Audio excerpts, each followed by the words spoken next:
Hello everyone, welcome to CS pedagogy YouTube channel और मैं हूं हर्ष उपाध्याय। वीडियो के थंबनेल से आपको पता चल गया होगा कि मैं किस टॉपिक पे बात करने जा रहा हूं। इस वीडियो का इंटेंशन किसी भी स्टूडेंट को डीमोटिवेट करना नहीं है, बल्कि ऐसे स्टूडेंट जो दिसंबर 25 में अपीयर करने वाले हैं या वो नेक्स्ट अटेम्प्ट में अपीयर करने वाले हैं, उनको न्यू सिलेबस में कैसे पढ़ना है, क्या स्ट्रेटेजी होनी चाहिए और पेपर को कैसे अटेम्प्ट करना है, मैं आपको बताऊंगा। तो वीडियो के अंत तक बने रहिएगा। चलिए शुरू करते हैं इस वीडियो को।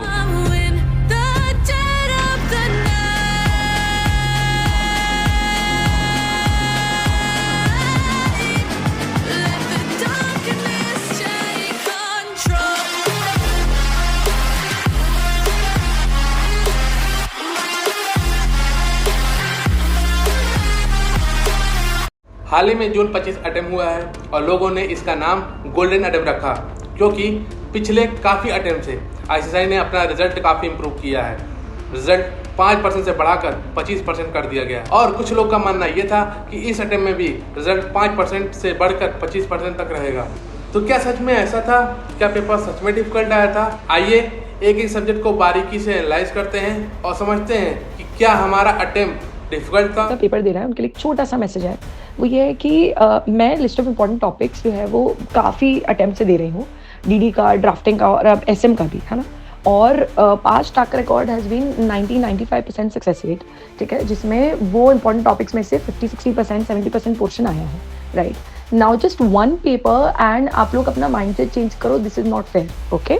आज ड्राफ्टिंग का पेपर हुआ और मैं जानती हूँ काफ़ी ज़्यादा बच्चे नाराज़ हैं क्योंकि पेपर बहुत ज़्यादा अनएक्सपेक्टेड था। कुछ बच्चों के ऐसे मैसेज थे कि मैम अगर इतनी मेहनत की है हम लोगों ने ड्राफ्टिंग में तो पेपर थोड़ा सा अगर टॉपिक से रेलिवेंट आएगा तो थोड़ा ज़्यादा अच्छा लगेगा, एंड आई कम्प्लीटली अंडरस्टैंड।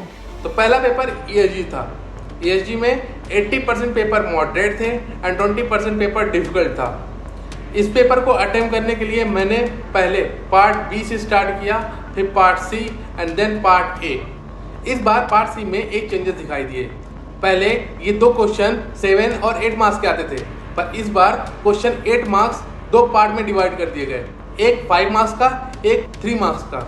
अगर मैं एसजी के ओवरऑल पेपर के बारे में बात करूं तो इसमें 2-3 क्वेश्चन मुझे टफ लगे और 10 क्वेश्चन मुझे मॉडरेट लगे। इसको मैंने 90% अटेम्प्ट किया। इस पेपर को सॉल्व करने की स्ट्रेटजी ये होनी चाहिए कि स्टूडेंट को हमेशा पार्ट सेकंड से स्टार्ट करना चाहिए। अगर उसे पार्ट बी नहीं आता तो उसे पार्ट सी से स्टार्ट करना चाहिए, जिसमें वो 12 मार्क्स से लेके 15 मार्क्स तक स्कोर कर सकता है।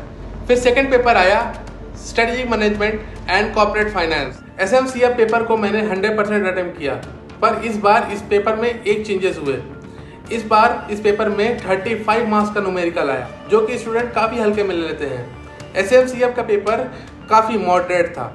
इस पेपर में स्ट्रेटजी ये होनी चाहिए कि जो स्टूडेंट को पहले एसएम अच्छे से आता है तो वो स्टूडेंट एसएम पहले से करे, जो स्टूडेंट को कॉर्पोरेट फाइनेंस अच्छे से आता है वो कॉर्पोरेट फाइनेंस करे। इस सब्जेक्ट में कोई स्टूडेंट यह ना सोचे ज़्यादातर क्वेश्चन थ्योरी आएंगे, इसमें प्रैक्टिकल भी आ सकते हैं, जो कि इस अटेम्प्ट में देखा गया। इस अटेम्प्ट में मेजॉरिटी क्वेश्चन यानी 35 मार्क्स का क्वेश्चन सिर्फ और सिर्फ प्रैक्टिकल बेस्ड क्वेश्चन थे। एसएम में अच्छा स्कोर करने के लिए आपको ओल्ड पेपर सॉल्व करने पड़ेंगे। आपको एक बार एटलीस्ट ओल्ड पेपर देख के जाना है। जो student CS executive old syllabus से पढ़ के आ रहे हैं उनको स्ट्रेटेजिक मैनेजमेंट बिल्कुल सिमिलर लगेगा जैसे कि उन्होंने स्ट्रेटेजिक मैनेजमेंट अपने एग्जीक्यूटिव में पढ़ा हुआ है। बस फर्क ये रहेगा कि क्वेश्चन ज़्यादातर राइटिंग में होंगे, इसमें ऑप्शन क्वेश्चन नहीं आएंगे। फिर आता है डीपीए यानी ड्राफ्टिंग। ड्राफ्टिंग अपने आप में एक सबसे बड़ा सब्जेक्ट है और सबसे टफेस्ट सब्जेक्ट भी है। इस पेपर में मैंने 95% अटेम्प्ट किया है।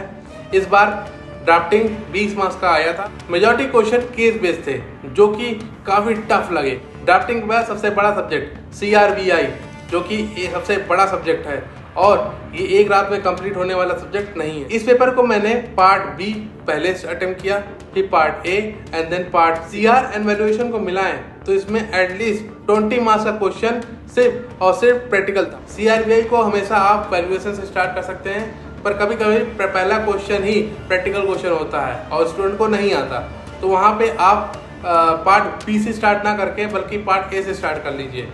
अगर कभी ऐसा होता है कि आपको प्रैक्टिकल क्वेश्चन नहीं आता तो उसका पहले थोड़ा इंट्रोडक्शन एंड देन आपको जो भी उस डिजिट से क्वेश्चन जो भी समझ में आ रहा है उसको सॉल्व कीजिए, क्योंकि वहाँ पे किसी को करेक्ट आंसर नहीं पता होता है। CRVI के बाद फिर आता है पेपर CMA-DD। इसमें मैंने पेपर 95% अटेम्प्ट किया है। इसको मैंने पहले पार्ट सेकंड से स्टार्ट किया एंड देन पार्ट फर्स्ट। इसमें 20% क्वेश्चन ईजी थे, 45% क्वेश्चन मॉडरेट थे एंड 35% क्वेश्चन डिफिकल्ट थे।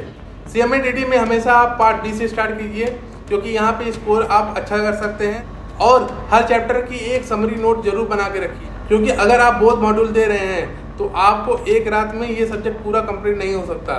इसलिए आप अपने समरी नोट से जल्दी जल्दी कंप्लीट करके नेक्स्ट डे आप इसको पेपर को अटेम्प्ट कर सकते हैं। CMA-DD के बाद पेपर आता है IBC का। IBC में 70% पेपर मॉडरेट थे एंड 30% पेपर डिफिकल्ट थे। इस पेपर में मैंने 80% पेपर अटेम्प्ट किया है। IBC में मेरा सजेशन सभी स्टूडेंट को ये रहेगा कि सभी स्टूडेंट को केस लॉ पे ज़्यादा फोकस रहना चाहिए और समय का बहुत ध्यान रखना चाहिए। जो क्वेश्चन नहीं आते वो क्वेश्चन पहले छोड़ दो, बाद में उस क्वेश्चन को अटेम्प्ट करो। IBC के बाद पेपर आता है CSR का। CSR को मैंने इस बार 100% अटेम्प्ट किया है।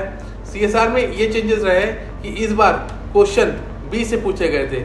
इसका मतलब अगर किसी ने मॉड्यूल को एक बार रीडिंग नहीं किया है वो आंसर ढूंढ नहीं सकता।